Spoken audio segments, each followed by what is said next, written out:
I set out to find the best way to make birria just about any way. We found it. I've been to a lot of places all over, but there's one place in New York that really constantly delivers for me and I'm a big fan of, called Birrialandia. I went there and I was just like, wow, these are so good every time. And I knew that they were doing it an OG way. So they're here today to make this not just the best birria, but the most authentic beef birria that we could be making. And we're doing it in a way that you can make it three main ways. You can make the famous QuesaBirria with regular tacos, or the form of a crispy molita. So with that being said, let's make this, shall we? We'll prep and braise our beef, make a beautiful salsa, and assemble the greatest birria ever. We are here, the man himself. Thank you for coming out. I'm excited. We have a lot of different meats here. 1.5 pounds of beef brisket, 2 pounds of top round, and 1.5 pounds of cross-cut beef shanks. So let's start with maybe the top round. Gloves first, right? Of course. I already touched it with my bare hands. We'll pretend I didn't do that. We split it like in 3 pieces. This is the brisket, the best part for all of this fat.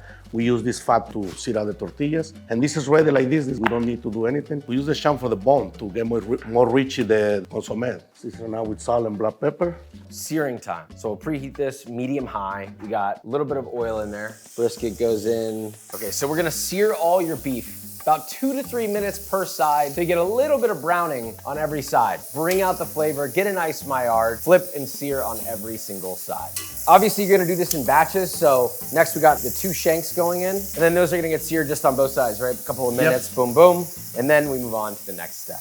Now we're gonna prep the adobo. We got guajillos here. So this goes into boiling water. They've already been seeded. 9 guajillo chilies going in. And so we just want these to get soft. So as soon as it's boiling, he immediately cuts it. Because either way, we'll cook it in this pot for another 2.5 to 3 hours. So I'm flipping the shanks. The guajillos are done. So we're gonna take these over here to blend the adobo. We have our chilies. So you get a little bit of the boiling water in there. And then we have 1/2 of a white onion going in.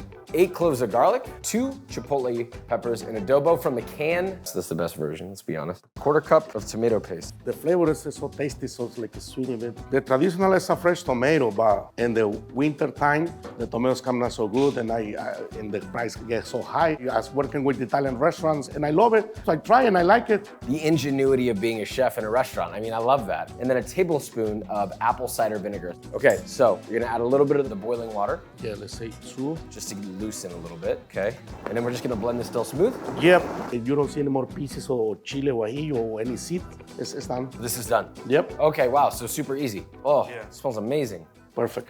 We're gonna make the spice mix. So first, a tablespoon of chicken bouillon powder. Chicken bouillon. 1/2 teaspoon of black pepper. We have 1/2 teaspoon of white pepper. We have 1 tablespoon of beef bouillon. We got a tablespoon of light brown sugar. 2 teaspoons of smoked paprika. And 2 teaspoons of thyme. Oregano, yes. Okay. But he already knows because the next is the thyme. 1/2 teaspoon. The clove. 1/4 teaspoon. Cinnamon. 1/4 teaspoon. Of course, salt, right? You can't do this without salt. That would be up. And then that's a full tablespoon. And cumin, of course. Cumin, yes. 1/2 teaspoon of that. Wow. So all the spices in there, we mix. We use this technique because that's how we operation in our central kitchen. And my sous chef made sure to do this 2-3 days ahead. Keep it consistent. Keep it consistent, yeah. So you guys make this in batches and you're sitting on this essentially, big buckets of it. 4 bay leaves. To don't give any chance my guy forget the bay leaves or something. But it's not necessary there. For anybody who has never worked in a restaurant, there's always a chance somebody forgets something unless you put it in the damn container. On to the next step. So we have all the meat that's been seared. We put it back in the pot. He's filling another pot up with water because we're gonna essentially add just enough water to cover the meat. Is that your meat guy calling? I don't know who's calling.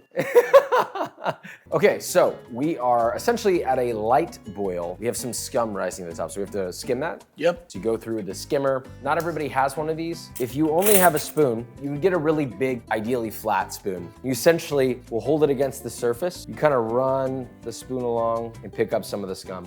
It takes a lot longer with a spoon, but if you don't have one of these, just remember, you can always do it with a spoon. So now we're gonna add the blended guajillo paste, all the spices, and our bay leaves. And then last but not least, 1/2 cup of a neutral tasting oil or any fat you want. It could be beef fat, pork fat, neutral tasting oil, it's up to you, but you need 1/2 cup of that. Pour directly in there. So we bring it to a simmer, cover it partially. Everything is about feelings. We say 3.5 hours, but then always taste it. Like if you feel like in 3.5 hours still a little hard for you, let it another 20 minutes. So see you in 3.5 hours. Anytime you're eating tacos, what do you feel like is the most important thing to have on the side? Oh, the sauce. They tell me if your sauce is good tacos. That's why everybody get extra sauce on the side and they add a little more. This guy gets it. So first step, we are gonna toast the guajillos.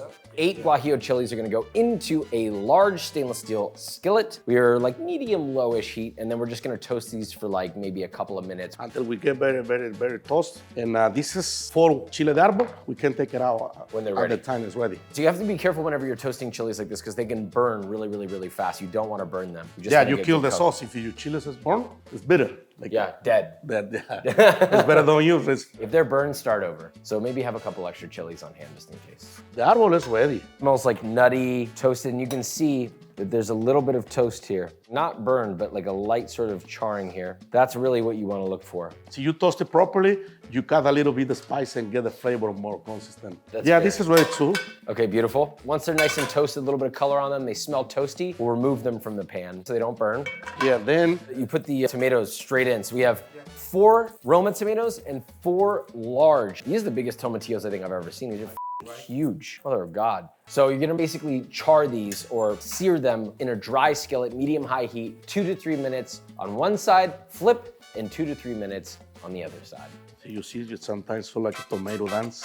They really are, they're kind of shaking it. This one's going crazy right here. When we do them, the one flat grill, it's like this size, you dump the whole case of red tomatoes and you see how it start getting dance. I like that, dry, not oil in here. If you put oil, it starts more like they call salsa tatemada. And without oil, we make it keeping that red color more natural. To cut the richness of the fat. So we're gonna add all of our tomatoes, all of our chilies, chili de árbol, guajillos, tomatoes, 2 garlic cloves. We have 1 chipotle pepper, very nice, and then another tablespoon of apple cider vinegar, and then 1 tablespoon of salt. Done and done. Wow, it's easy. And just to help the machine start waiting on, we add a touch of water. There you go, no more than that. Okay, and then on high. We blend all together. Yep. Ooh, spicy. Delicious. Hey! It is delicious and it's not ready yet. This now is to heat. We need to let it sit a little bit. At time we see the tacos. The spice is a little strong, but it's gonna be smooth now. Oh, you think it'll mellow out? Yeah. Okay, so we'll let this sit, and now we prepare the taco. The meat is finally done. It smells incredible. It's bubbling. We have a huge layer of red fat. This is super important. This is the crucial piece you were talking about. So we have to take the fat out. Try collect all the fat. If some problem there, it's okay. It's no problem. It's not a big deal. You can see. Beautiful. Like almost like chili oil. Exactly. Yeah. You will take almost all of it because it's important. Don't let a lot of fat here. First of all, because you're going to use for the tortillas. And second one, when you're serving the consomme, don't look too greasy. People are going to sip the broth. You don't want them sipping on fat. You want them sipping on the consomme. And that's it. You move the fat left and there around and you take a clean consomme. Beautiful. So now we go process to chop the meat. I like use this pack to help, like this. Here, there we go. You see the bone? Yep, the bone has done its job, so we can dispose of it. Oh my God, it's so hot. Oh. There we go. You see how fat it is. I like to do put the fat out and then I like do like that. When you get with one taqueria, this is the first noise you hear. Chop the meat. Yeah, and then you see, you don't have to use all the fat from the brisket, depends how it look. If you see like it's a lot of dry meat, this look right now like it's balanced. It's perfect like that. Okay. This is the technique we use over there. We put it back to this little pack. That is the best way. You can do straight from here to the tacos, but if you are ahead, all the family is not together in your table, it's better you put in this pack. You add in a little bit of the juice to the meat. Bay leaves us in there, but this is used for flavor, you throw it away. And this is ready to go straight to the tortillas to build the tacos. Let's make a taco. So we have yellow corn tortillas ready to go. We have our separated fat from earlier that we skimmed off the top and a hot griddle. But this could be hypothetically anything, right? So it doesn't have to be a griddle, it could be a cast iron pan, whatever you have, but ideally a griddle works best. Heat it over around medium-ish. Medium, yeah, like you see how it's smoking. Yeah, so you'll take 2 tortillas. It's like you put cream in your body. Well, we do like this, with some fat over here, and we put like this. Oh, I missed, they put this on top. You're using it as a paintbrush. Yeah, exactly. You see one side is fat, other on the side, but you a little bit this. You can see the tortillas show you by themselves when it's ready to flip it. So that's what you're looking for, is a little bit of puffing. So basically, it looks like the goal is to get a very thin layer of oil, evenly covering it. You don't want too much. Yep. If you do have too much, you kind of want to spread it around, and you don't have to go back into the oil. You can just use the tortilla as the brush. Yeah. It makes so much more sense. Now, once you have all of your birria ingredients, you can make one of three things: a regular taco, a quesabirria, or a molita. The regular taco is obvious, right? You take 2 tortillas, dip it, let them cook just until they're a little bit toasted, place them on your plate, fill with a generous amount of your meat, top with onion, cilantro, and salsa, and serve with lime and a ramekin of consomme.